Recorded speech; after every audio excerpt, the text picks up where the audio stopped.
कैसा लगा मेरा मजाक?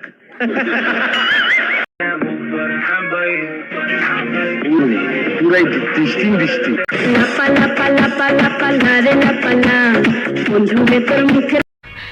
বাহ মিস্টার বাঁধন বাহ, যখন আপনি বলবেন বসো আমি বসবো, আপনি বলবেন ওঠো আমি উঠবো, আপনি বলবেন শুয়ে পড়ো আমি শুয়ে পড়বো। কি ভেবেছেন আপনি আমি আপনার কৃতদাসী নই?